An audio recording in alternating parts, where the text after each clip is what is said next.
चाणक्य नीति चैप्टर 1। तीनों लोकों के स्वामी सर्वशक्तिमान भगवान विष्णु को नमन करते हुए मैं एक राज्य के लिए नीति के सिद्धांतों को कहता हूँ। मैं यह सूत्र अनेक शास्त्रों का आधार लेकर कह रहा हूँ। जो व्यक्ति शास्त्रों के सूत्रों का अभ्यास करके ज्ञान ग्रहण करेगा, उसे अत्यंत वैभवशाली कर्तव्य के सिद्धांत ज्ञात होंगे। उसे इस बात का पता चलेगा कि किन बातों का अनुसरण करना चाहिए और किन का नहीं।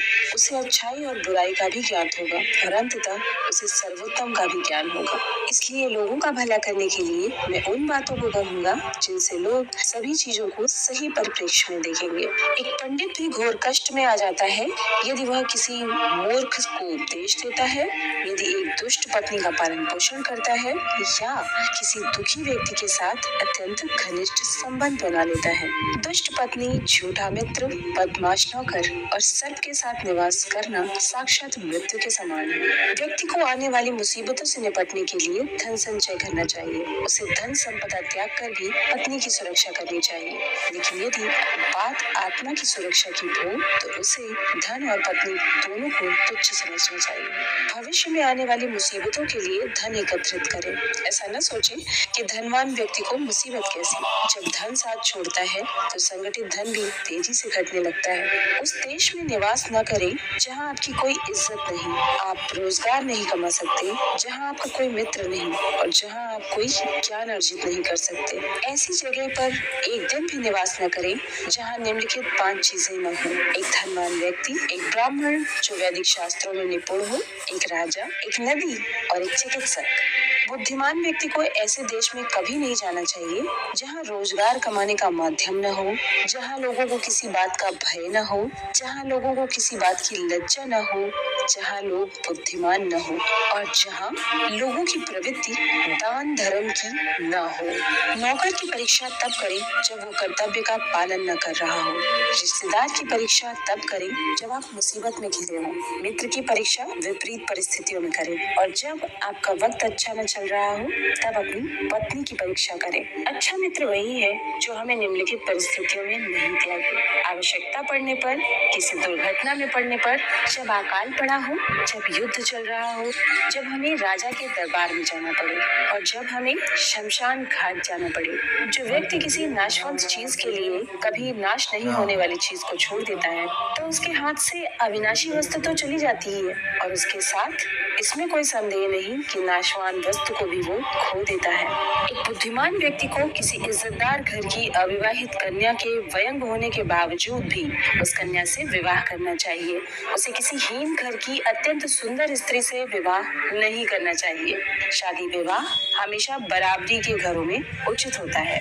इन 4 पर कभी विश्वास न करें। नदियाँ, जिन व्यक्तियों के पास अस्त्र शस्त्र हो, नाखून और सींग वाले पशु, राजघरानों के लोगों पर। अगर हो सके तो विष से भी अमृत निकाल लें। यदि सोना गंदगी में पड़ा हो तो उसे उठाएं, धोएं और अपनाएं। निचले कुल के जन्म लेने वालों से भी सर्वोत्तम ज्ञान ग्रहण करें। उसी तरह यदि कोई बदनाम घर की कन्या भी महान गुणों से संघनन है और आपको कोई सीख देती है तो उसे ग्रहण करें। महिलाओं में पुरुषों की अपेक्षा भूख 2 गुना, लज्जा 4 गुना, साहस 6 गुना और काम 8 गुना। चाणक्य नीति अध्याय 2। भोजन के योग्य पदार्थ और भोजन करने की क्षमता, पर्याप्त धनराशि तथा दान देने की भावना, ऐसे संयोगों का होना सामान्य तप का फल नहीं है। उस व्यक्ति ने धरती पर ही स्वर्ग को पा लिया जिसका पुत्र आज्ञाकारी है, जिसकी पत्नी उसकी इच्छा के अनुरूप व्यवहार करती है, जिसे अपने धन पर संतोष है। पुत्र वही है जो पिता का कहना मानता हो, पिता वही है जो पुत्र का पालन पोषण करे, मित्र वही है जिस पर आप विश्वास कर सकते हो और पत्नी वही है जिससे सुख प्राप्त हो। ऐसे लोगों से बचें जो आपके मुंह पर तो मीठी मीठी बातें करते हैं लेकिन आपके पीठ पीछे आपको बर्बाद करने की योजना बनाते हैं। ऐसा करने वाले तो उस विष के घड़े के समान है जिसकी ऊपरी सतह दूध से भरी है। एक बुरे मित्र पर तो कभी विश्वास न करें, एक अच्छे मित्र पर भी विश्वास न करें, क्योंकि यदि ऐसे लोग आपसे रुष्ट होते हैं तो आपके सभी राजों से पर्दा खोल देंगे। मन में सोचे हुए कार्यों को किसी के सामने प्रकट न करें, बल्कि मनन पूर्वक उसकी सुरक्षा करते हुए उसे कार्य में परिणत कर दे। मूर्खता दुखदाई है, जवानी भी दुखदाई है। लेकिन इन सब से कहीं ज्यादा दुखदाई है किसी दूसरे के घर जाकर उसका एहसान लेना। हर पर्वत पर माणिक्य नहीं होते, हर हाथी के सिर पर मणि नहीं होती, सज्जन पुरुष भी हर जगह नहीं होते और हर वन में चंदन के वृक्ष भी नहीं होते। बुद्धिमान पिता को अपने पुत्र को शुभ गुणों की सीख देनी चाहिए, क्योंकि नीतिज्ञ और ज्ञानी व्यक्तियों की ही कुल में पूजा होती है। जो माता व पिता अपने बच्चों को शिक्षा नहीं देते वो तो बच्चों के शत्रु के समान है, क्योंकि वे विद्या विहीन बालक विद्वानों की सभा में वैसे ही तिरस्कृत किए जाते हैं जैसे हंसों की सभा में बगुले। लाड प्यार से बच्चों में गलत आदतें ढलती हैं, उन्हें कड़ी शिक्षा देने से अच्छी आदतें सीखते हैं। इसलिए बच्चों को जरूरत पड़ने पर दंडित करें, ज्यादा लाड ना करें। ऐसा एक भी दिन नहीं जाना चाहिए जब आपने एक श्लोक, आधा श्लोक, चौथाई श्लोक या श्लोक का केवल एक अक्षर नहीं सीखा, या आपने दान, अभ्यास या कोई पवित्र कार्य नहीं किया। पत्नी का वियोग होना, अपने ही लोगों से बेइज्जत होना, बचा हुआ ऋण, दुष्ट राजा की सेवा करना, गरीबी एवं दरिद्रों की सभा, ये 6 बातें शरीर को बिना अग्नि के ही जला देती हैं। नदी के किनारे वाले वृक्ष, दूसरे व्यक्तियों के घर में जाने अथवा रहने वाली स्त्री एवं बिना मंत्रियों का राजा, ये सब निश्चय ही शीघ्र नष्ट हो जाते हैं। वेश्या को निर्धन व्यक्ति को त्याग देना चाहिए, प्रजा को पराजित राजा को त्याग देना चाहिए, पक्षियों को फल रहित वृक्ष त्याग देना चाहिए एवं अतिथियों को भोजन करने के पश्चात मेजबान के घर से निकल देना चाहिए। ब्राह्मण दक्षिणा मिलने के पश्चात अपने यजमानों को छोड़ देते हैं। विद्वान विद्या प्राप्ति के बाद गुरु को छोड़ देते हैं और पशु जले हुए वन को त्याग देते हैं। जो व्यक्ति दुराचारी, कुदृष्टि वाले एवं बुरे स्थानों पर रहने वाले मनुष्य के साथ मित्रता करता है वो शीघ्र ही नष्ट हो जाता है। प्रेम और मित्रता बराबर वालों में अच्छी लगती है। राजा के यहाँ नौकरी करने वाले को ही सम्मान मिलता है। व्यवसायों में वाणिज्य सबसे अच्छा है एवं उत्तम गुणों वाली स्त्री अपने घर में सुरक्षित रहती है। चाणक्य नीति अध्याय 3। इस दुनिया में ऐसा किसका घर है जिस पर कोई कलंक नहीं? वो कौन है जो रोग और दुख से मुक्त है? सुख सदा किसको रहता है? मनुष्य के कुल की ख्याति उसके आचरण से होती है। मनुष्य के बोलचाल से उसके देश की ख्याति बढ़ती है। मान सम्मान उसके प्रेम को बढ़ाता है एवं उसके शरीर का गठन उसके भोजन से बढ़ता है। लड़की का ब्याह अच्छे खानदान में करना चाहिए, पुत्र को अच्छी शिक्षा देनी चाहिए, शत्रु को आपत्ति और कष्टों में डालना चाहिए एवं मित्र को धर्म कर्म में लगाना चाहिए। एक दुर्जन और सर्प में अंतर है कि सांप तभी डसेगा जब उसकी जान को खतरा हो, लेकिन दुर्जन पग पग पर हानि पहुंचाने की कोशिश करेगा। राजा लोग अपने आसपास अच्छे कुल के लोगों को इसलिए रखते हैं क्योंकि ऐसे लोग न आरंभ में, न बीच में और न ही अंत में साथ छोड़कर जाते हैं।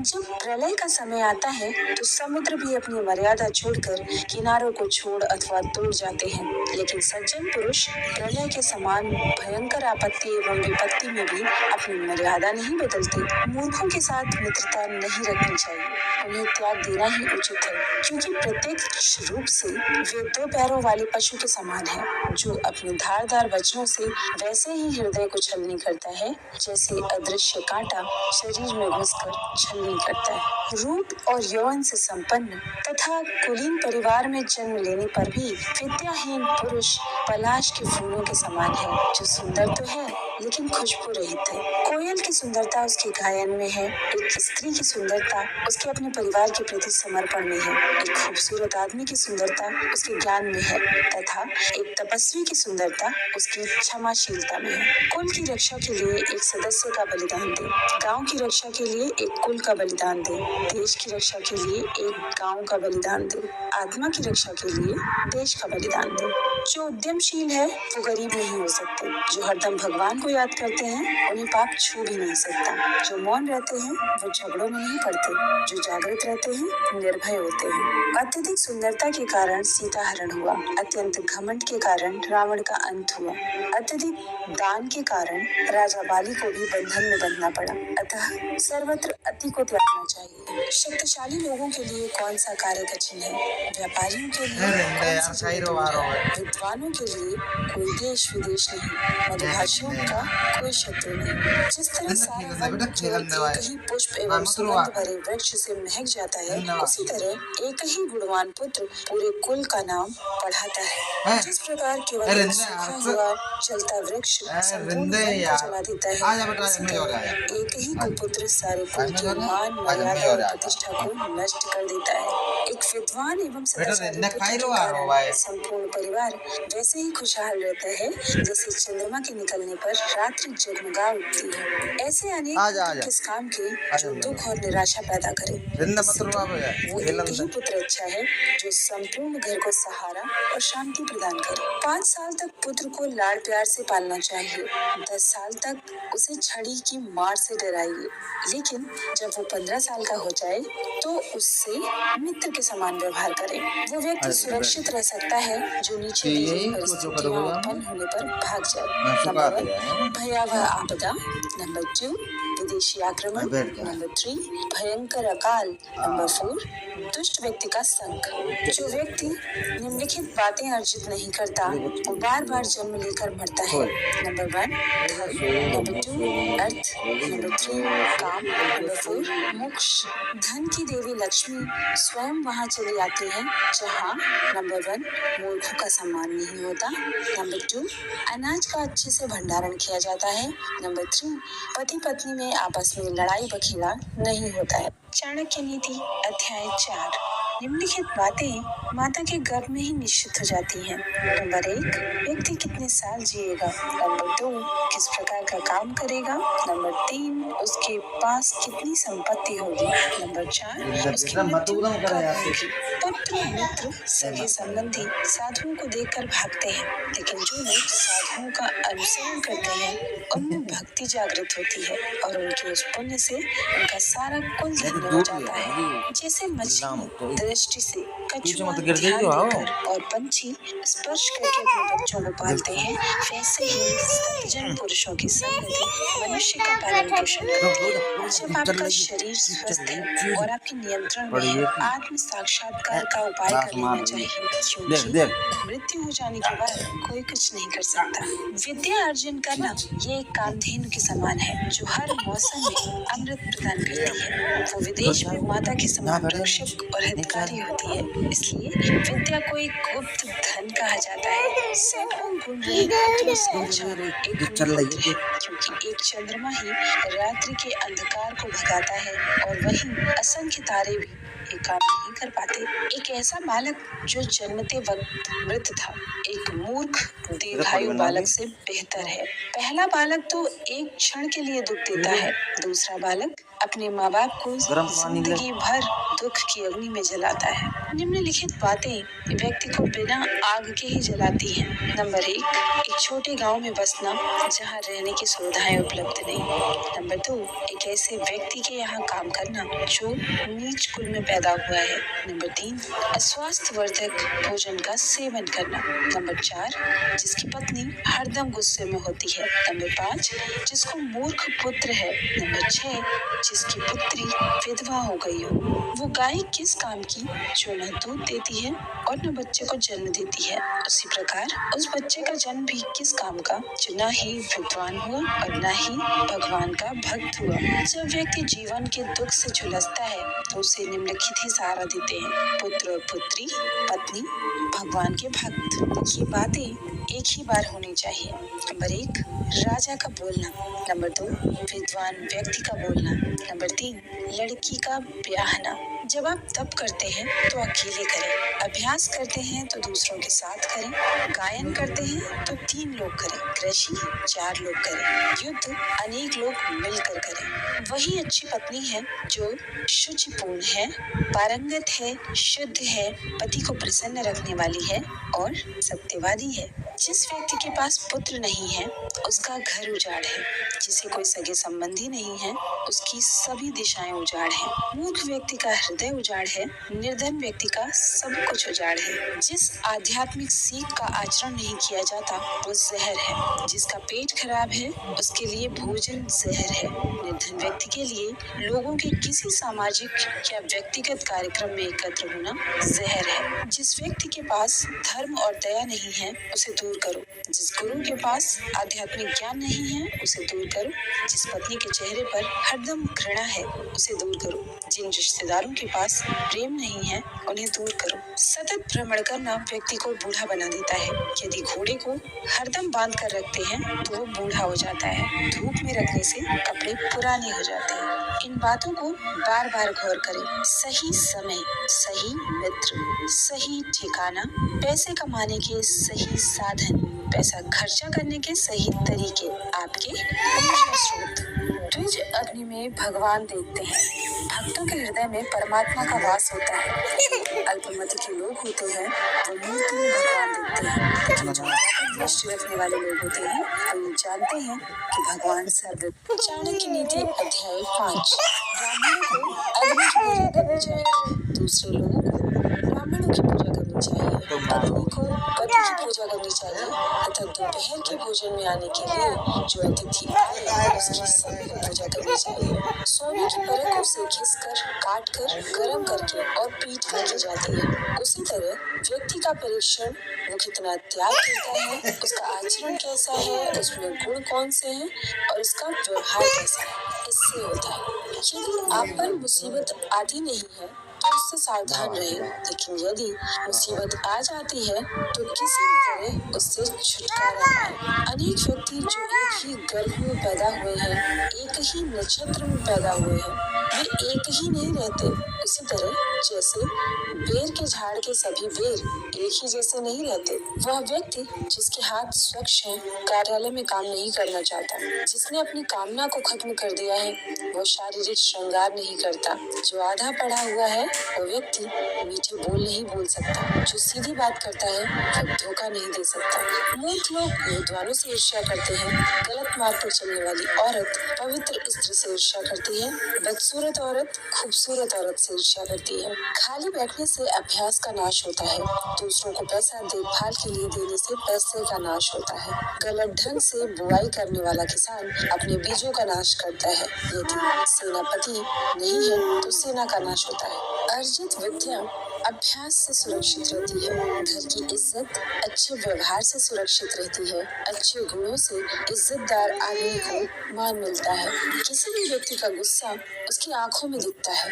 जो वैदिक ज्ञान की निंदा करते हैं, शास्त्र सम्मत जीवन शैली का मजाक उड़ाते हैं, शांतिपूर्ण स्वभाव के लोगों का मजाक उड़ाते हैं, ऐसे लोग बिना किसी आवश्यकता के दुख को प्राप्त करते हैं। दान गरीबी को खत्म करता है। अच्छा आचरण दुख को मिटाता है। विवेक अज्ञान को नष्ट करता है।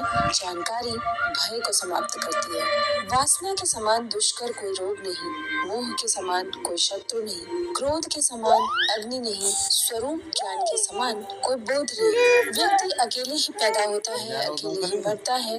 अपने कर्मों के शुभ अशुभ परिणाम अकेले ही भोगता है। अकेले ही नरक में जाता है या सदगति प्राप्त करता है। जिसने अपने स्वरूप को जान लिया उसके लिए स्वर्ग तो तिनके के समान है। एक पराक्रमी योद्धा अपने जीवन को तुच्छ मानता है। जिसने अपनी कामना को जीत लिया उसके लिए स्त्री भोग का विषय नहीं, उसके लिए संपूर्ण ब्रह्मांड तुच्छ है।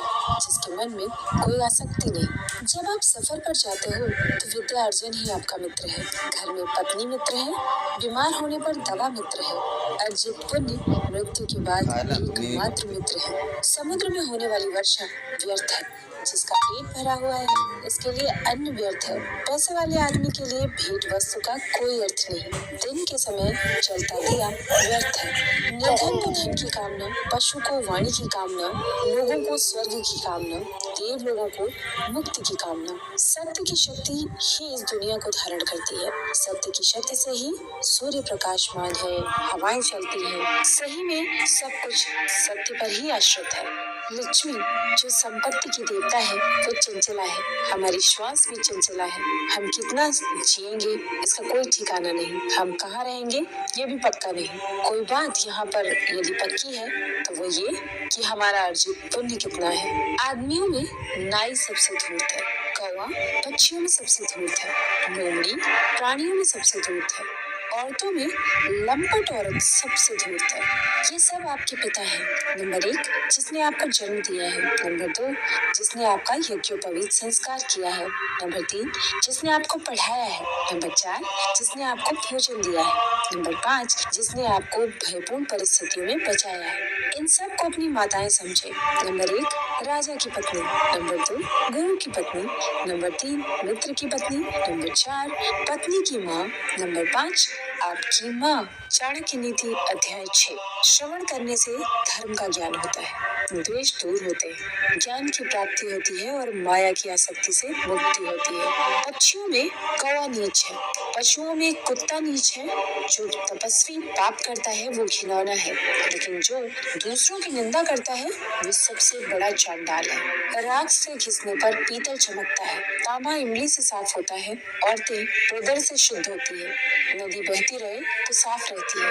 राजा ब्राह्मण और तपस्वी योगी जब दूसरे देश जाते हैं तो आदर पाते हैं, लेकिन औरत यदि भटक जाती है तो बर्बाद हो जाती है। धनवान व्यक्ति के कई मित्र होते हैं, उसके कई संबंधी भी होते हैं। धनवान को ही आदमी कहा जाता है और पैसे वाले को ही पंडित कहकर नवाजा जाता है। सर्वशक्तिमान की इच्छा से ही बुद्धि काम करती है, वही कर्म को नियंत्रित करता है। उसी की इच्छा से आसपास में मदद करने वाले लोग आ जाते हैं। काल सभी जीवों को निपुणता प्रदान करता है, वो सभी जीवों का संहार भी करता है। वो जागता रहता है जब सब सो जाते हैं। काल को कोई जीत नहीं सकता। जो जन्म से अंधे हैं वो देख नहीं सकते, उसी तरह जो वासना के अधीन है वो भी देख नहीं सकते। अहंकारी व्यक्ति को भी कभी ऐसा नहीं लगता कि वो कुछ बुरा कर रहा है, और जो पैसे के पीछे पड़े हैं उनको उनके कर्मों में कोई पाप दिखाई नहीं देता। जीवात्मा अपने कर्मों के मार्ग से जाता है और जो भी भले बुरे परिणाम कर्मों में आते हैं उन्हें भोगता है। अपने ही कर्मों से वो संसार में बंधता है और अपने ही कर्मों से वो बंधनों से छूटता है। राजा को उसके नागरिकों के पाप लगते हैं, राजा के यहाँ काम करने वाले पुजारी को राजा के पाप लगते हैं, पति को पत्नी के पाप लगते हैं, गुरु को उसके शिष्यों के पाप लगते हैं। अपने ही घर में व्यक्ति के शत्रु हो सकते हैं। जिसका बाप यदि हरदम कर्ज में डूबा रहता है, उसकी माँ यदि किसी दूसरे पुरुष से संग करती है, सुंदर पत्नी वो लड़का जिसने शिक्षा प्राप्त न की हो। एक लालची आदमी को भेंट वस्तु देकर संतुष्ट कर सकते हैं, एक कठोर आदमी को हाथ जोड़कर संतुष्ट करें, एक मूर्ख को सम्मान देकर संतुष्ट करें, एक विद्वान आदमी को सच बोलकर संतुष्ट करें। एक बेकार राज्य का राजा होने से बेहतर है कि व्यक्ति किसी राज्य का राजा ना हो। एक पापी का मित्र होने से बेहतर है कि व्यक्ति बिना मित्र का हो। एक मूर्ख का गुरु होने से बेहतर है कि व्यक्ति बिना शिष्य वाला हो। एक बुरी पत्नी होने से बेहतर है कि व्यक्ति बिना पत्नी वाला हो। एक बेकार राज्य के लोग सुखी कैसे हो, एक पापी से किसी शांति की प्राप्ति कैसे हो। एक बुरी पत्नी के साथ घर में कौन सा सुख प्राप्त हो सकता है। एक नालायक शिष्य को शिक्षा देकर कैसे कीर्ति प्राप्त हो। शेर से एक बात सीखें, बगुले से 1, मुर्गे से 4, कौवे से 5, कुत्ते से 6 और गधे से 3। शेर से एक बढ़िया बात सीखें कि आप जो भी करना चाहते हो एक दिली से और जबरदस्त प्रयास से करें। बुद्धिमान व्यक्ति अपनी इंद्रियों को बगुले की तरह वश में करते हुए अपने लक्ष्य को जगह, समय और योग्यता का पूरा ध्यान रखते हुए पूर्ण करें। मुर्गे से ये 4 बातें सीखें। नंबर 1 सही समय पर उठे। नंबर 2 निडर बने और लड़े।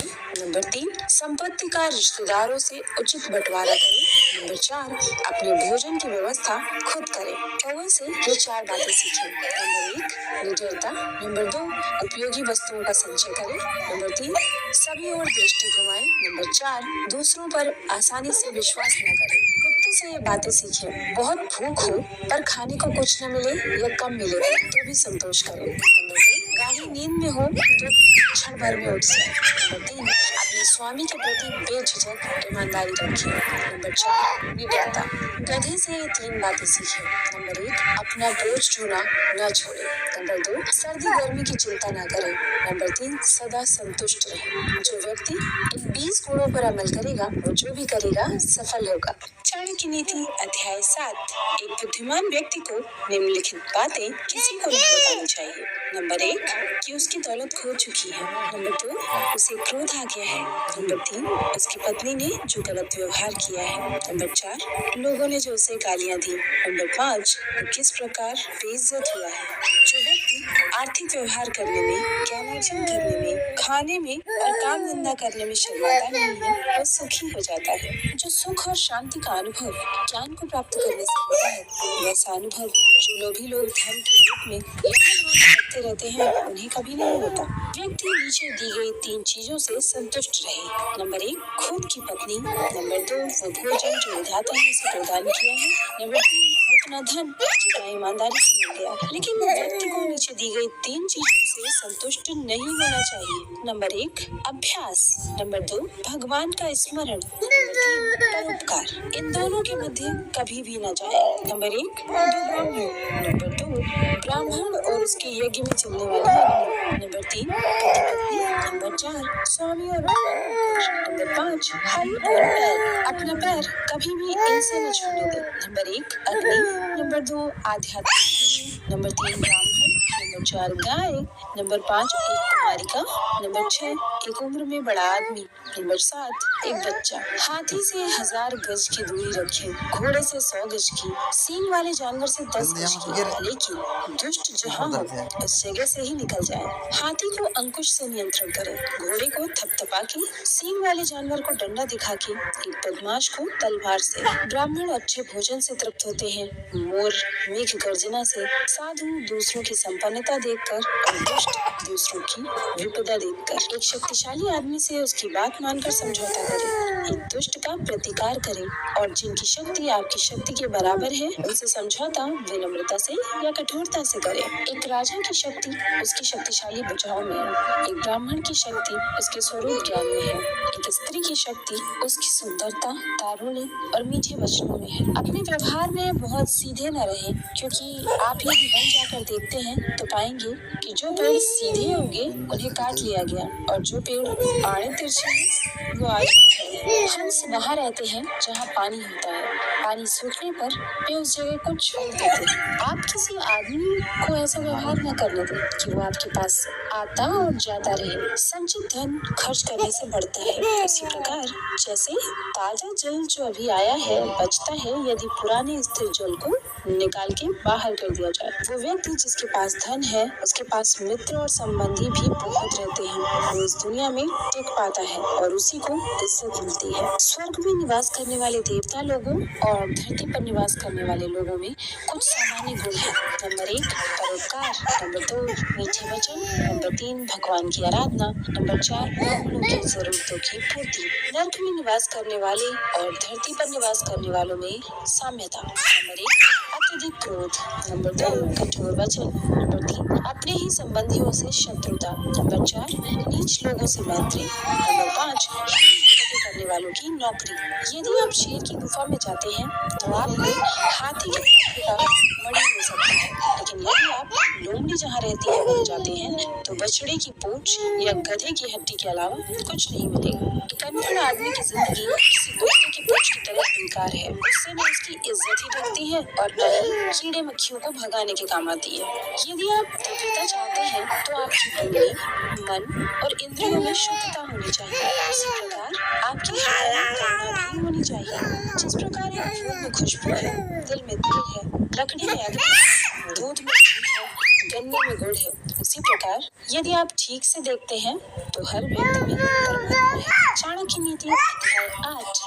नीच वर्ग के लोग दौलत चाहते हैं, मध्यम वर्ग के लोग दौलत और इज्जत दोनों चाहते हैं, लेकिन उच्च वर्ग के लोग सम्मान चाहते हैं, क्योंकि सम्मान ही उच्च लोगों की असली दौलत है। दीपक अंधेरे का भक्षण करता है, इसलिए काला धुआं बनता है। इसी प्रकार जिस प्रकार का अन्न आप खाते हैं उसी प्रकार के हमारे विचार उत्पन्न होते हैं। हे विद्वान पुरुष, अपनी संपत्ति केवल पात्र को ही दे और दूसरों को कभी न दे। जो जल बादल को समृद्धि देता है बड़ा मीठा होता है। बादल वर्षा करके वो जल पृथ्वी के सभी चल अचल जीवों को दे देता है और को लौटा देता है। शरीर पर मालिश करने के बाद, शमशान में चिता का धुआं शरीर पर आने के बाद, संभोग करने के बाद, जब तक आदमी नहा न ले, चांडाल रहता है। जल अपच की दवा है। जल चैतन्य निर्माण करता है। यदि उसे भोजन पच जाने के बाद पीते हैं, पानी को भोजन के बाद तुरंत पीना विष पीने के समान है। यदि ज्ञान को उपयोग में न लाया जाए तो वो खो जाता है। यदि आदमी अज्ञानी हो तो वो खो जाता है। सेनापति के बिना सेना खो जाती है, पति के बिना पत्नी खो जाती है। वो आदमी अभागा है जो अपने बुढ़ापे में पत्नी की मृत्यु देखता है। वो भी अभागा है जो अपनी संपदा संबंधियों को सौंप देता है। वो भी अभागा है जो खाने के लिए दूसरों पर निर्भर है। ये बातें बेकार है। वेद मंत्रों का उच्चारण करना, लेकिन निहित यज्ञ कर्मों को न करना, लेकिन बाद में लोगों को दान देकर तृप्त न करना। पूर्णता तो भक्ति से होती है। भक्ति भी सभी सफलताओं का मूल है। एक संयमित मन के समान कोई तप नहीं, संतोष के समान कोई सुख नहीं, लोभ के समान कोई रोग नहीं, दया के समान कोई गुण नहीं। क्रोध साक्षात यम है। तृष्णा नरक की ओर ले जाने वाली वैतरणी है। ज्ञान कामधेनु है। संतोष ही तो नंदनवन है। नीति की उत्तमता ही व्यक्ति के सौंदर्य का गहना है। उत्तम आचरण से व्यक्ति उत्तरोत्तर ऊंचे लोक में जाता है। सफलता ही विद्या का आभूषण है। उचित विनियोग ही संपत्ति का गहना है। नीति भ्रष्ट होने से सुंदरता का नाश होता है। हीनाचरण से अच्छे कुल का नाश होता है। पूर्णता न आने से विद्या का नाश होता है। उचित विनियोग के बिना धन का नाश होता है। जो जल धरती में समा गया वो शुद्ध है। परिवार को समर्पित पत्नी शुद्ध है। लोगों का कल्याण करने वाला राजा शुद्ध है। वो ब्राह्मण शुद्ध है जो संतुष्ट है। असंतुष्ट ब्राह्मण, संतुष्ट राजा, लज्जा रखने वाली वेश्या, कठोर आचरण करने वाली गृहिणी, ये सभी लोग विनाश को प्राप्त होते हैं। क्या करना ऊंचे कुल का यदि बुद्धिमत्ता न हो। एक नीच कुल में उत्पन्न होने वाले विद्वान व्यक्ति का सम्मान देवता भी करते हैं। विद्वान व्यक्ति लोगों से सम्मान पाता है। विद्वान उसकी विद्वता के लिए हर जगह सम्मान पाता है। ये बिल्कुल सच है कि विद्या हर जगह सम्मानित है। जो लोग दिखने में सुंदर हैं, जवान हैं, ऊंचे कुल में पैदा हुए हैं, वो बेकार हैं यदि उनके पास विद्या नहीं है। वो तो पलाश के फूल के समान जो दिखते तो अच्छे हैं पर महकते नहीं। ये धरती उन लोगों के भार से दबी रह जाती है जो मांस खाते हैं, दारू पीते हैं, बेवकूफ हैं। वे सब तो आदमी होते हुए भी पशु हैं। उस यज्ञ के समान कोई शत्रु नहीं जिसके उपरांत लोगों को बड़े पैमाने पर भोजन न कराया जाए। ऐसे यज्ञ राज्यों को खत्म कर देते हैं। यदि पुरोहित यज्ञ में ठीक से उच्चारण न करे तो यज्ञ उसे खत्म कर देता है, और यदि यजमान लोगों को दान एवं भेंट वस्तु न दे तो वो भी यज्ञ द्वारा खत्म हो जाता है। चाणक्य नीति अध्याय 9। तात, यदि तुम जन्म मरण के चक्र से मुक्त होना चाहते हो तो जिन विषयों के पीछे तुम इंद्रियों की संतुष्टि के लिए भागते फिरते हो उन्हें ऐसे त्याग दो जैसे तुम विष को त्याग देते हो। इन सब को छोड़कर हे तात, तितिक्षा, ईमानदारी का आचरण, दया, शुचिता और सत्य, इसका अमृत पियो। वो कमीने लोग जो दूसरों की गुप्त खामियों को उजागर करते फिरते हैं उसी तरह नष्ट हो जाते हैं जिस तरह कोई सांप चींटियों के टीलों में जाकर मर जाता है। शायद किसी ने ब्रह्मा जी जो इस सृष्टि के निर्माता है को यह सलाह नहीं दी कि वो स्वर्ण को सुगंध प्रदान करें, गन्ने के झाड़ में फल प्रदान करें, चंदन के वृक्ष को फूल प्रदान करें, विद्वान को धन प्रदान करें, राजा को लंबी उम्र प्रदान करें। अमृत सबसे बढ़िया औषधि है। इंद्रिय सुख से अच्छा भोजन सर्वश्रेष्ठ सुख है। नेत्र सभी इंद्रियों में श्रेष्ठ है। मस्तक शरीर के सभी भागों में श्रेष्ठ है। कोई संदेश वाहक आकाश में जा नहीं सकता। आकाश से कोई खबर आ नहीं सकती। वहाँ रहने वाले लोगों की आवाज सुनाई नहीं देती और उनके साथ कोई संपर्क नहीं हो सकता। इसलिए वो ब्राह्मण जो सूर्य और चंद्र की भविष्यवाणी करता है उसे विद्वान मानना चाहिए। इन सातों को जगा दे यदि ये सो जाएं। नंबर 1 विद्यार्थी, नंबर 2 सेवक, नंबर 3 पथिक, नंबर 4 भूखा आदमी, नंबर 5 डरा हुआ आदमी, नंबर 6 खजाने का रक्षक और नंबर 7 खजांची। इन सातों को नींद से नहीं जगाना चाहिए। नंबर 1 सांप, नंबर 2 राजा, नंबर 3 बाघ, नंबर 4 डंक मारने वाला कीड़ा, नंबर 5 छोटा बच्चा, नंबर 6 दूसरों का कुत्ता और नंबर 7 मूर्ख। जिन्होंने वेदों का अध्ययन पैसा कमाने के लिए किया और जो नीच काम करने वाले लोगों का दिया हुआ अन्न खाते हैं, उनके पास कौन सी शक्ति हो सकती है? वो ऐसे भुजंगों के समान है जो दंश नहीं कर सकते, जिसके डांटने से सामने वाले के मन में डर पैदा नहीं होता और प्रसन्न होने के बाद वो सामने वाले को कुछ नहीं देता। वो ना किसी की रक्षा कर सकता है और ना किसी को नियंत्रित कर सकता है। ऐसा आदमी भला क्या कर सकता है? यदि नाग अपना फन खड़ा करे तो भले ही वो जहरीला ना हो तो भी उसका ये करना सामने वाले के मन में डर पैदा करने को पर्याप्त है। यहाँ ये बात कोई मायने नहीं रखती कि वो जहरीला है कि नहीं। सुबह उठकर दिन भर जो दांव आप लगाने वाले हैं उसके बारे में सोचिए। दोपहर को अपनी माँ को याद करें, रात को चोरों को न भूलें। आपको इंद्र के समान वैभव प्राप्त होगा यदि आप अपने भगवान के गले की माला अपने हाथों से बनाएं, अपने भगवान के लिए चंदन अपने हाथों से घिसें, अपने हाथों से पवित्र ग्रंथों को लिखें, गरीबी पर धैर्य से मात करें, पुराने वस्त्रों को स्वच्छ करें, बासी अन्न को गर्म करें, अपनी क्रूरता पर अपने अच्छे व्यवहार से मात करें। चाणक्य नीति अध्याय 10। जिनके पास धन नहीं है वो गरीब नहीं है, वो तो असल में रईस है। यदि उसके पास विद्या है लेकिन जिसके पास विद्या नहीं है वो तो सब प्रकार से निर्धन है। हम अपना हर कदम फूंक फूंक कर रखें, हम छना हुआ जल पिए, हम वही बातें बोलें जो शास्त्र सम्मत है, हम वही काम करें जिसके बारे में हम सावधानी पूर्वक सोच चुके हैं। जिसे अपनी इंद्रियों की तुष्टि चाहिए वो विद्या अर्जन करने के सभी विचार भूल जाए और जिसे ज्ञान चाहिए वो अपने इंद्रियों की तुष्टि भूल जाए। जो इंद्रिय विषयों में लगा है उसे ज्ञान कैसा, और जिसे ज्ञान है वो व्यर्थ की इंद्रिय तुष्टि में लगा रहे, ये संभव नहीं। वो क्या है जो कभी कल्पना में नहीं आ सकता? वो कौन सी बात है जिसे करने में औरत सक्षम नहीं है? ऐसी कौन सी बकवास है जो दारू पिया हुआ आदमी नहीं करता? ऐसा क्या है जो कौवा नहीं खाता? नियति एक भिखारी को राजा और राजा को भिखारी बना सकती है। भिखारी ये कंजूस आदमी का दुश्मन है एक अच्छा सलाहकार एक मूर्ख आदमी का शत्रु है। वो पत्नी जो पराये पुरुष में रुचि रखती है उसके लिए उसका पति शत्रु है, और जो चोर रात को काम करने के लिए निकलता है चंद्रमा उसका शत्रु है। जिनके पास ये कुछ नहीं है जैसे विद्या, तप, ज्ञान, अच्छा स्वभाव, गुण, दया भाव, वो धरती पर मनुष्य के रूप में घूमने वाले पशु हैं। धरती पर उनका भार है।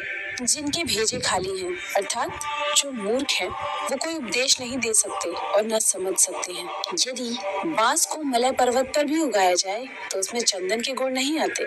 जिसे अपनी कोई अक्ल नहीं होती उसकी शास्त्र क्या भलाई करेंगे। एक अंधा आदमी आईने का क्या करेगा? एक बुरा आदमी सुधर नहीं सकता। आप पृष्ठ भाग को चाहे जितना साफ करें वो श्रेष्ठ भागों की बराबरी नहीं कर सकता। अपने निकट संबंधियों का अपमान करने से जान जाती है, दूसरों को अपमान करने से दौलत जाती है, राजा का अपमान करने से सब कुछ जाता है, एक ब्राह्मण का अपमान करने से कुल का नाश हो जाता है। ये बेहतर है कि आप जंगल में एक झाड़ के नीचे रहें जहाँ बाघ और हाथी रहते हैं। उस जगह रहकर आप फल खाएं और जलपान करें। आप घास पर सोएं और पुराने पेड़ों की खालें पहने, लेकिन आप अपने सगे संबंधियों में न रहें यदि आप निर्धन हो गए हो। ब्राह्मण एक वृक्ष के समान है, उसकी प्रार्थना ही उसका मूल है। वह जो वेदों का गान करता है वो उसकी शाखाएं हैं। वह जो पुण्य कर्म करता है वही उसके पत्ते हैं। इसलिए उसे अपने मूल को बचाना चाहिए। यदि मूल नष्ट हो जाता है तो शाखाएं भी न रहेंगी और पत्ते भी। लक्ष्मी मेरी माता है, विष्णु मेरे पिता हैं, वैष्णव जन मेरे सगे संबंधी हैं, तीनों लोक मेरा देश है। रात्रि के समय कितने ही प्रकार के पक्षी वृक्ष पर विश्राम करते हैं। भोर होते ही सब पक्षी दसों दिशाओं में उड़ जाते हैं। हम क्यों भला दुख करें यदि हमारे अपने हमें छोड़कर चले गए हैं। जिसके पास में विद्या है वो शक्तिशाली है। निर्बुद्ध पुरुष के पास क्या शक्ति हो सकती है? एक छोटा खरगोश भी चतुराई से मदमस्त हाथी को तालाब में गिरा देता है। हे विश्वंभर, तू सबका पालन करता है, मैं मेरे गुजारे की चिंता क्यों करूं, जब मेरा मन तेरी महिमा गाने में लगा हुआ है। आपके अनुग्रह के बिना एक माता की छाती से दूध नहीं बह सकता और शिशु का पालन नहीं हो सकता। मैं हरदम यही सोचता हूँ कि हे यदुवंशियों के प्रभु, हे लक्ष्मीपति, मेरा पूरा समय आपकी ही चरण सेवा में खर्च करता रहूं। चाणक्य नीति अध्याय 11। उदारता, वचनों में मधुरता, साहस, आचरण में विवेक, ये बातें कोई पा नहीं सकता, ये मूल में होनी चाहिए। जो अपने समाज को छोड़कर दूसरे समाज को जा मिलता है, वो उसी राजा की तरह नष्ट हो जाता है जो अधर्म के मार्ग पर चलता है। हाथी का शरीर कितना विशाल है, लेकिन एक छोटे से अंकुश से नियंत्रित हो जाता है। एक दिया घने अंधकार का नाश करता है। क्या अंधेरे से दिया बड़ा है? एक कड़कती हुई बिजली एक पहाड़ को तोड़ देती है। क्या बिजली पहाड़ जितनी विशाल है? जी नहीं, बिल्कुल नहीं। वही बड़ा है जिसकी शक्ति छा जाती है। इससे कोई फर्क नहीं पड़ता कि आकार कितना है। जो घर गृहस्थी के काम में लगा रहता है, वो कभी ज्ञान प्राप्त नहीं कर सकता। मांस खाने वाले के हृदय में दया नहीं हो सकती। लोभी व्यक्ति कभी सत्य भाषण नहीं कर सकता और एक शिकारी में कभी शुद्धता नहीं हो सकती। एक दुष्ट व्यक्ति में कभी पवित्रता उदित नहीं हो सकती। उसे चाहे जैसा समझा लो। जैसे नीम का वृक्ष कभी मीठा नहीं हो सकता। आप चाहे उसकी शिखा से मूल तक घी और शक्कर छिड़क दे, आप चाहे 100 बार पवित्र जल से स्नान करें, आप अपने मन का मैल नहीं धो सकते। उसी प्रकार जिस प्रकार मदिरा का पात्र पवित्र नहीं हो सकता, चाहे आप उसे गर्म करके सारी मदिरा की भाप बना दे। इसमें कोई आश्चर्य नहीं कि व्यक्ति उन बातों के प्रति अनुद्गार कहता है जिसका उसे कोई ज्ञान नहीं। उसी प्रकार जैसे एक जंगली शिकारी की पत्नी हाथी के सर का मणि फेंक कर गूंजे की माला धारण करती है। जो व्यक्ति 1 साल तक भोजन करते समय भगवान का ध्यान करेगा और मुंह से कुछ नहीं बोलेगा, उसे 1000 करोड़ वर्ष तक स्वर्गलोक की प्राप्ति होगी। एक विद्यार्थी पूर्ण रूप से निम्नलिखित बातों का त्याग करे। नंबर 1 काम, नंबर 2 क्रोध, नंबर 3 लोभ, नंबर 4 स्वादिष्ट भोजन की अपेक्षा, नंबर 5 शरीर का श्रृंगार, नंबर 6 अत्यधिक जिज्ञासा, नंबर 7 अधिक निद्रा, नंबर 8 शरीर निर्वाह के लिए अत्यधिक प्रयास। वो ब्राह्मण जो दुकानदारी में लगा है, असल में वैश्य ही है। निम्न स्तर के लोगों से जिस व्यवसाय में संपर्क आता है, वो व्यवसाय ब्राह्मण को शूद्र बना देता है। वो ब्राह्मण जो दूसरों के काम में अड़ंगे डालता है, जो दंभी है, स्वार्थी है, धोखेबाज है, दूसरों से घृणा करता है और बोलते समय मुंह से मिठास और हृदय में क्रूरता रखता है, वो एक बिल्ली के समान है। एक ब्राह्मण जो तालाब को, कुएं को, टाके को, बगीचे को और मंदिर को नष्ट करता है, वो म्लेच्छ है। वो ब्राह्मण जो भगवान की मूर्ति की संपदा चुराता है और जो अपना गुजारा करने के लिए कुछ भी और सब कुछ खाता है, वो चांडाल है। एक गुणवान व्यक्ति को वो सब कुछ दान देना चाहिए जो उसकी आवश्यकता से अधिक है। केवल दान के कारण ही कर्ण, बाली और राजा विक्रमादित्य आज तक चल रहे हैं। देखिए उन मधुमक्खियों को जो अपने पैरों से धरती पर पटक रही हैं और वो अपने आप से कहती हैं, आखिर में सब चला ही गया। हमने हमारे शहद को जो बचा कर रखा था, ना ही दान दिया और ना ही खुद खाया। अभी एक पल में ही कोई हमसे सब कुछ छीन कर लिया। चाणक्य नीति अध्याय 12। वो गृहस्थ भगवान की कृपा को पा चुका है, जिसके घर में आनंददायी वातावरण है, जिसके बच्चे बूढ़े हैं, जिसकी पत्नी मधुर वाणी बोलती है, जिसके पास अपनी जरूरतें पूरा करने के लिए पर्याप्त धन है, जो अपनी पत्नी से सुखपूर्ण संबंध रखता है, जिसके नौकर उसका कहना मानते हैं, जिसके घर में मेहमान का स्वागत किया जाता है, जिसके घर में मंगलदायी भगवान की पूजा रोज की जाती है, जहाँ स्वाद भरा भोजन पान किया जाता है, जिसे भगवान के भक्तों की संगति में आनंद आता है, जो एक संकट का सामना करने वाले ब्राह्मण को भक्ति भाव से अल्पदान देता है, उसे बदले में विपुल लाभ होता है। वे लोग जो इस दुनिया में सुखी हैं, जो अपने संबंधियों के प्रति उदार हैं, अनजाने लोगों के प्रति सहृदय हैं, अच्छे लोगों के प्रति प्रेम भाव रखते हैं, नीच लोगों से धूर्ततापूर्ण व्यवहार करते हैं, विद्वानों से कुछ नहीं छुपाते, दुश्मनों के सामने साहस दिखाते हैं, बड़ों के प्रति विनम्र और पत्नी के प्रति सख्त है। अरे लोमड़ी, उस व्यक्ति के शरीर को तुरंत छोड़ दे जिसके हाथों ने कोई दान नहीं दिया, जिसके कानों ने कोई विद्या ग्रहण नहीं की, जिसके आंखों ने भगवान का सच्चा भक्त नहीं देखा, जिसके पांव कभी तीर्थ क्षेत्रों में नहीं गए, जिसने अधर्म के मार्ग से कमाए हुए धन से अपना पेट भरा और जिसने बिना मतलब ही अपना सर ऊंचा उठा रखा है। अरे लोमड़ी, उसे मत खा, नहीं तो दूषित हो जाएगी। धिक्कार है उन्हें जिन्हें भगवान श्री कृष्ण, जो माँ यशोदा के लाडले हैं, उनके चरण कमलों में कोई भक्ति नहीं। मृदंग की ध्वनि धिक्तम धिक्तम करके ऐसे लोगों का धिक्कार करती है। बसंत ऋतु क्या करेगी यदि बांस पर पत्ते नहीं आते? सूर्य का क्या दोष यदि उल्लू दिन में देख नहीं सकता? बादलों का क्या दोष यदि बारिश की बूंदें चातक पक्षी की चोंच में नहीं गिरती? उसे कोई कैसे बदल सकता है जो किसी के मूल में है? एक दुष्ट के मन में सद्गुणों का उदय हो सकता है यदि वह एक भक्त के सत्संग करता है, लेकिन दुष्ट का संग करने से भक्त दूषित नहीं होता। जमीन पर जो फूल गिरता है उससे धरती सुगंधित होती है, लेकिन पुष्प को धरती की गंध नहीं लगती। उसका सही से कल्याण हो जाता है जिसे भक्त के दर्शन होते हैं। भक्त में तुरंत शुद्ध करने की क्षमता है। पवित्र क्षेत्र में तो लंबे समय के संपर्क से शुद्धि होती है। एक अजनबी ने ब्राह्मण से पूछा, बताइए इस शहर में महान क्या है? ब्राह्मण ने जवाब दिया कि खजूर के पेड़ का समूह महान है। अजनबी ने सवाल किया, यहाँ दानी कौन है? जवाब मिला कि ये धोबी जो सुबह से कपड़े ले जाता है और शाम को लौटाता है। प्रश्न हुआ, यहाँ सबसे काबिल कौन है? जवाब मिला, यहाँ हर कोई दूसरे का द्रव्य और दारा हरण करने में काबिल है। प्रश्न हुआ कि आप ऐसी जगह रह कैसे लेते हैं? जवाब मिला कि जैसे एक कीड़ा एक दुर्गंध युक्त जगह पर रहता है।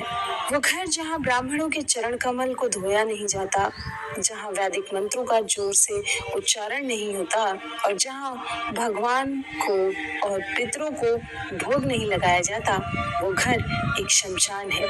सत्य मेरी माता है, आध्यात्मिक ज्ञान मेरा पिता है, धर्माचरण मेरा बंधु है, दया मेरा मित्र है, भीतर की शांति मेरी पत्नी है, क्षमा मेरा पुत्र है। मेरे परिवार में ये 6 लोग हैं। हमारे शरीर नश्वर है, धन में तो कोई स्थायी भाव नहीं है, मृत्यु हरदम हमारे निकट है, इसलिए हमें तुरंत पुण्य कर्म करने चाहिए। ब्राह्मणों को स्वादिष्ट भोजन से आनंद आता है, गायों को ताजी कोमल घास खाने में, पत्नी को पति के सानिध्य में, क्षत्रियों को युद्ध में आनंद आता है। जो दूसरे की पत्नी को अपनी माता मानता है, दूसरे के धन को मिट्टी का ढेला, दूसरे के सुख दुख को अपने सुख दुख, उसी को सही दृष्टि प्राप्त होती है और वही विद्वान है। भगवान राम में ये सब गुण है। नंबर 1, सद्गुणों की प्रीति। नंबर 2, मीठे वचन। नंबर 3, दान देने की तीव्र इच्छा शक्ति। नंबर 4, मित्रों के साथ कपट रहित व्यवहार। नंबर 5, गुरु की उपस्थिति में विनम्रता। नंबर 6, मन की गहरी शांति। नंबर 7, शुद्ध आचरण। नंबर 8, गुणों की परख। नंबर 9, शास्त्र के ज्ञान की अनुभूति। नंबर 10, रूप की सुंदरता। नंबर 11, भगवत भक्ति। कल्पतरु तो एक लकड़ी ही है, सुवर्ण का सुमेर पर्वत तो निश्चल है, चिंतामणि तो एक पत्थर है, सूर्य में ताप है, चंद्रमा तो घटता बढ़ता रहता है, अमर्याद समुद्र तो खारा है, कामदेव का तो शरीर ही जल गया, महाराज बलि तो राक्षस कुल में पैदा हुए, कामधेनु तो पशु ही है, भगवान राम के समान कौन है? विद्या सफर में हमारा मित्र है, पत्नी घर पर मित्र है, औषधि रुग्ण व्यक्ति की मित्र है, मरते वक्त तो पुण्य कर्म ही मित्र है। राज परिवारों से शिष्टाचार सीखे, पंडितों से बोलने की कला सीखे, जुआरियों से झूठ बोलना सीखे, एक औरत से छल सीखे, बिना सोचे समझे खर्च करने वाला नटखट बच्चा जिसे अपना घर नहीं अपनी पत्नी को दुर्लक्षित करने वाला, जो अपने आचरण पर ध्यान नहीं देता है, ये लोग जल्दी ही बर्बाद हो जाएंगे। एक विद्वान व्यक्ति को अपने भोजन की चिंता नहीं करनी चाहिए, उसे सिर्फ अपने धर्म को निभाने की चिंता होनी चाहिए। हर व्यक्ति का भोजन पर जन्म से ही अधिकार है।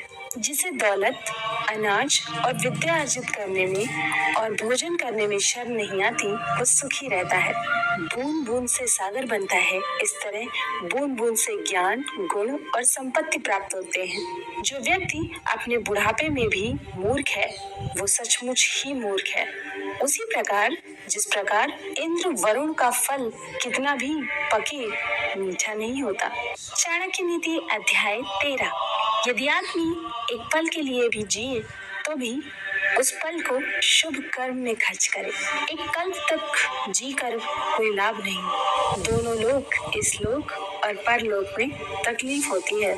हम उसके लिए न पछताएं जो बीत गया। हम भविष्य की चिंता भी न करें। विवेक बुद्धि रखने वाले लोग केवल वर्तमान में जीते हैं। यह देवताओं का, सज्जनों का और पालकों का स्वभाव है कि वे जल्दी प्रसन्न हो जाते हैं। निकट के और दूर के रिश्तेदार तब प्रसन्न होते हैं जब उनका आदर सम्मान किया जाए, उनके नहाने का, खाने पीने का प्रबंध किया जाए। पंडित जन उन्हें आध्यात्मिक संदेश का मौका दिया जाता है तो प्रसन्न होते हैं। जब बच्चा माँ के गर्भ में होता है तो ये 5 बातें तय हो जाती हैं। नंबर 1, कितनी लंबी उम्र होगी।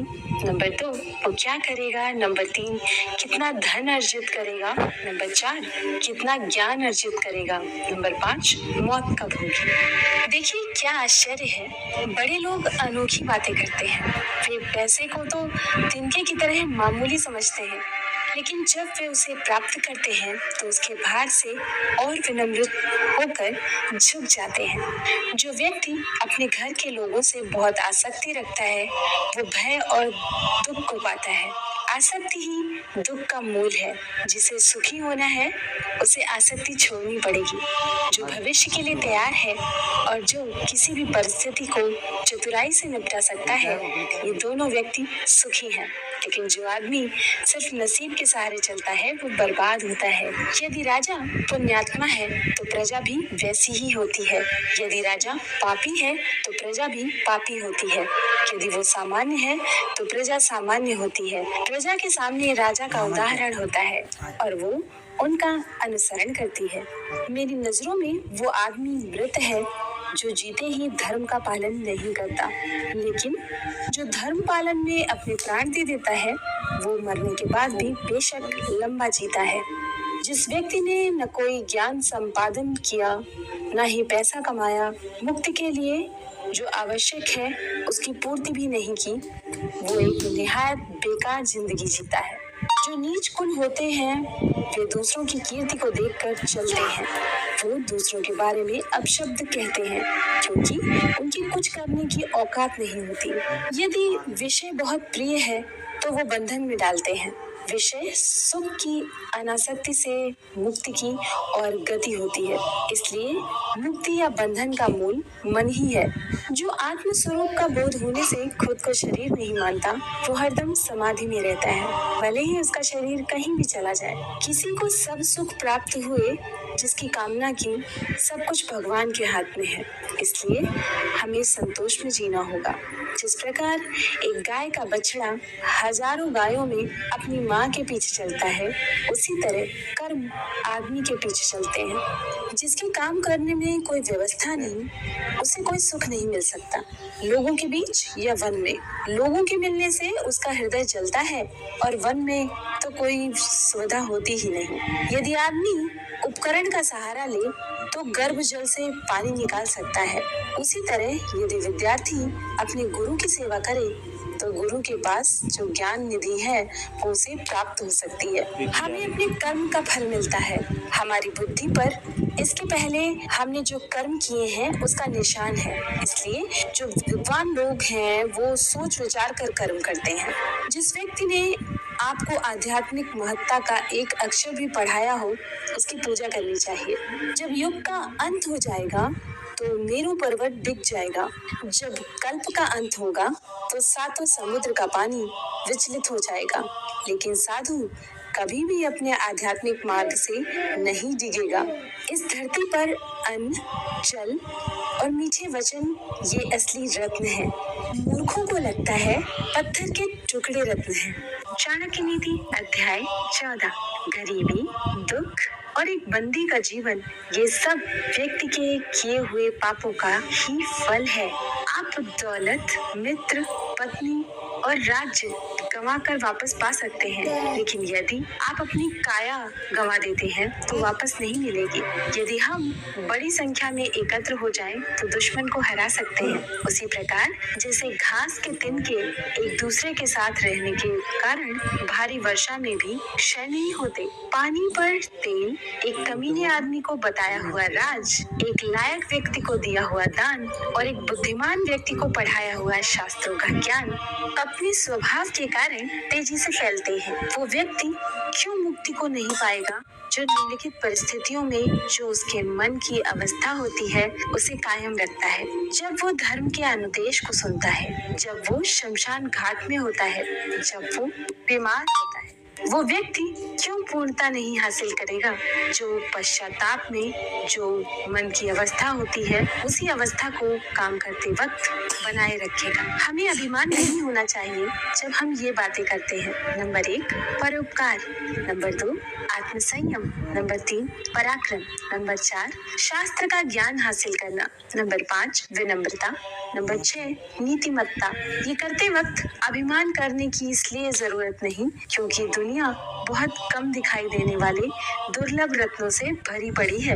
वह जो हमारे मन में रहता है, हमारे निकट है, हो सकता है कि वास्तव में वो हमसे बहुत दूर हो। इसलिए वो व्यक्ति जो हमारे निकट है लेकिन हमारे मन में नहीं, वो हमसे बहुत दूर है। यदि हम किसी से कुछ पाना चाहते हैं तो उससे ऐसे शब्द बोले जिससे वो प्रसन्न हो जाए। उसी प्रकार जैसे एक शिकारी मधुर गीत गाता है जब वो हिरन पर बाण चलाना चाहता है। जो व्यक्ति राजा से, अग्नि से, धर्मगुरु से और स्त्री से बहुत परिचय बढ़ाता है वो विनाश को प्राप्त होता है। जो व्यक्ति इनसे पूर्ण रूप से अलग रहता है उसे अपना भला करने का कोई अवसर नहीं मिलता। इसलिए इनसे सुरक्षित अंतर रखकर संबंध रखना चाहिए। हम इनके साथ बहुत सावधानी से पेश आए। नंबर 1 अग्नि, नंबर 2 पानी, नंबर 3 औरत, नंबर 4 मूर्ख, नंबर 5 सांप, नंबर 6 राज परिवार के सदस्य। जब जब हम इनके संपर्क में आते हैं क्योंकि ये हमें एक झटके में मौत तक पहुंचा सकते हैं। वही व्यक्ति जीवित है जो गुणवान है और पुण्यवान है, लेकिन जिसके पास धर्म और गुण नहीं, उसे क्या शुभ कामना दी जा सकती है। यदि आप दुनिया को एक काम करके जीतना चाहते हैं तो इन 15 को अपने काबू में रखो। इन्हें इधर उधर भागने न दे। 5 इंद्रियों के विषय। नंबर 1 जो दिखाई देता है, 2 जो सुनाई देता है, 3 जिसकी गंध आती है, 4 जिसका स्वाद आता है, 5 जिसका स्पर्श होता है। 5 इंद्रिय। नंबर 1 आँख, नंबर 2 कान, नंबर 3 नाक, नंबर 4 जिह्वा, नंबर 5 त्वचा। 5 कामेंद्रियां। नंबर 1 हाथ, नंबर 2 पाँव, नंबर 3 मुंह, नंबर 4 ज्ञानेंद्रिय, नंबर 5 गुदा। वही पंडित है जो वही बात बोलता है जो प्रसंग के अनुरूप हो, अपनी शक्ति के अनुरूप दूसरों की प्रेम की से सेवा करता है, जिसे अपने क्रोध की मर्यादा का पता है। एक ही वस्तु देखने वालों की योग्यता के अनुरूप अलग अलग दिखती है, तब करने वाले को वस्तु में देखकर कोई कामना नहीं जागती।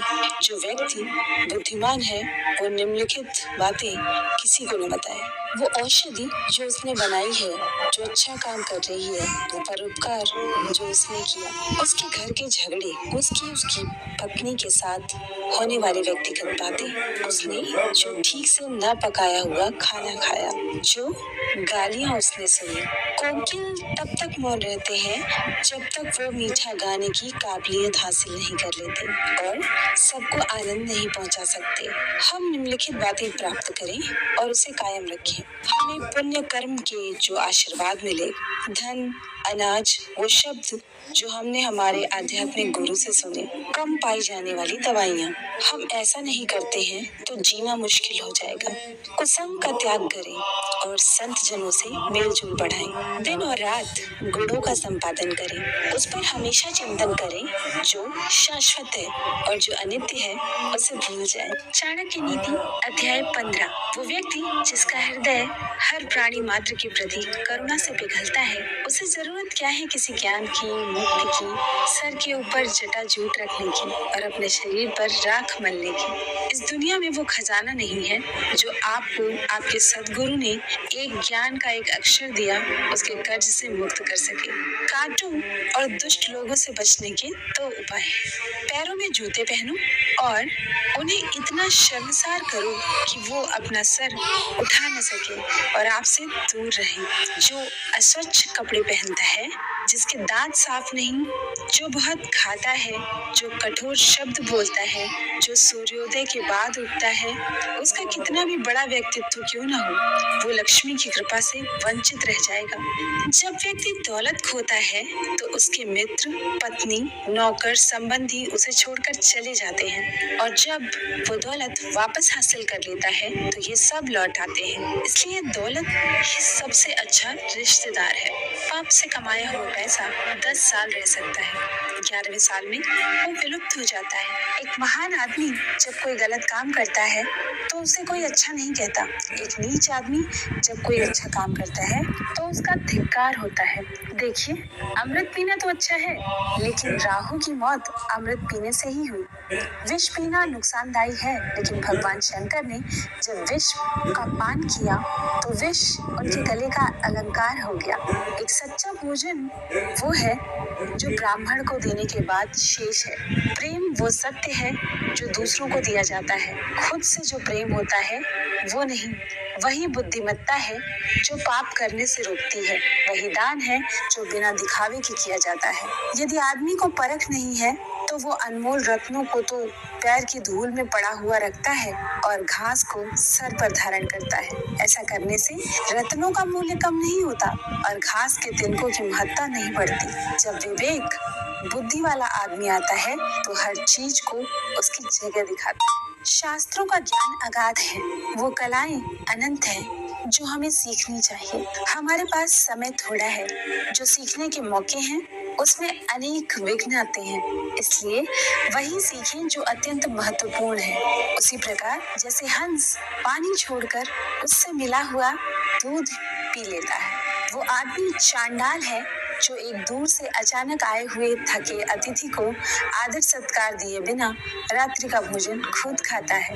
एक व्यक्ति को चारों वेद और सभी धर्मशास्त्रों का ज्ञान है, लेकिन उसे यदि अपनी आत्मा की अनुभूति नहीं हुई तो वो उसी चमचे के समान है जिसने अनेक पकवानों को हिलाया लेकिन किसी का स्वाद नहीं चखा। वो लोग धन्य हैं, ऊंचे उठे हुए हैं, जिन्होंने संसार समुद्र को पार करते हुए एक सच्चे ब्राह्मण की शरण ली। उनकी शरणागति ने नौका का काम किया। वे ऐसे मुसाफिरों की तरह नहीं हैं जो एक सामान्य जहाज पर सवार हैं जिसके डूबने का खतरा है। चंद्रमा जो अमृत से लबालब है और औषधियों के देवता माना जाता है, जो अमृत के समान अमर और दैदीप्यमान है, उसका क्या हर्ष होता है जब वो सूर्य के घर जाता है, अर्थात दिन में दिखाई देता है। तो क्या एक सामान्य आदमी दूसरों के घर जाकर लघुता को नहीं प्राप्त होगा? ये मधुमक्खी जो कमल की नाजुक पंखुड़ियों में बैठकर उसके मीठे मधु का पान करती थी, वो अब एक सामान्य कुटज के फूल पर अपना ताव मारती है, क्योंकि वो ऐसे देश में आ गई है जहाँ कमल है ही नहीं। उसे कुटज के पराग ही अच्छे लगते हैं। मेरे स्वामी, मैं ब्राह्मणों के घर में इसलिए नहीं रहती क्योंकि अगस्त्य ऋषि ने गुस्से में समुद्र को, जो मेरे पिता है, पी लिया। भृगु मुनि ने आपकी छाती पर लात मारी। ब्राह्मणों को पढ़ने में बहुत आनंद आता है और वे मेरी जो स्पर्धक है उस सरस्वती की हरदम कृपा चाहते हैं, और वे रोज कमल के फूल को, जो मेरा निवास है, जलाशय से निकालते हैं और भगवान शिव की पूजा करते हैं। दुनिया में बांधने के ऐसे अनेक तरीके हैं जिससे व्यक्ति को प्रभाव में लाया जा सकता है और नियंत्रित किया जा सकता है। सबसे मजबूत बंधन प्रेम का है। इसका उदाहरण वो मधुमक्खी है जो लकड़ी को छेड़ सकती है लेकिन फूल की पंखुड़ियों को छेदना पसंद नहीं करती। चाहे उसकी जान चली जाए। चंदन कट जाने पर भी अपनी महक नहीं छोड़ते। हाथी बूढ़ा होने पर भी अपनी लीला नहीं छोड़ता। गन्ना निचोड़े जाने पर भी अपनी मिठास नहीं छोड़ता। उसी प्रकार ऊंचे कुल में पैदा हुआ व्यक्ति अपने उन्नत गुणों को नहीं छोड़ता, भले ही उसे कितनी भी गरीबी में क्यों न बसर करना पड़े। चाणक्य नीति अध्याय 16। मूर्ख को लगता है कि वो हसीन लड़की उसे प्यार करती है और वो उसका गुलाम बन जाता है और उसके इशारों पर नाचता है। ऐसा यहाँ कौन है जिसमें दौलत पाने के बाद मस्ती नहीं है? क्या कोई बेलगाम आदमी अपने संकटों पर रोक लगा पाया है? इस दुनिया में किस आदमी को औरत ने कब्जे में नहीं किया? किसके ऊपर राजा की हरदम मेहरबानी रही? किसके ऊपर समय के प्रकोप नहीं हुए? किस भिखारी को यहाँ शोहरत मिली? किस आदमी ने दुष्ट के दुर्गुण पाकर सुख को प्राप्त किया? व्यक्ति को महत्ता उसके गुण प्रदान करते हैं। वो जिन पदों पर काम करता है सिर्फ उससे कुछ नहीं होता। क्या आप एक कौवे को गरुड़ कहेंगे यदि वो एक ऊंची इमारत की छत पर जाकर बैठता है? जो व्यक्ति गुणों से रहित है लेकिन जिसकी लोग सराहना करते हैं वो दुनिया में काबिल माना जा सकता है, लेकिन जो आदमी खुद की ही डींगे हाँकता है वो अपने आप को दूसरों की नजरों में गिराता है, भले ही वो स्वर्ग का राजा इंद्र क्यों ना हो।